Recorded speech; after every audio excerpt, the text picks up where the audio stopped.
आता ही चौथी केस जाल्या 3 म्हयन्यांनी.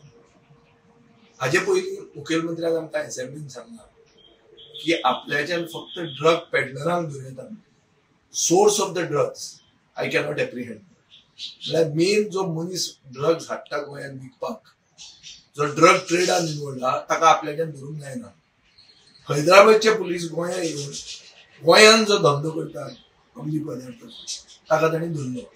म्हजो प्रश्न मुखेलमंत्र्याक आसा की तूं आतां हैदराबादचे पुलिसांक रावला बी येवन ह्या ड्रग ओव्हरडोस केसीचो सोर्स कोण तो धरपाक, काय तूं आपूण एक होम मिनिस्टर म्हणून कितें करतलो? म्हाका खबर आहा ह्या दिसांनी तुमी इव्हेंटांनी चड इन्वॉल्ड आहात, इव्हेंटान बिजी आहात.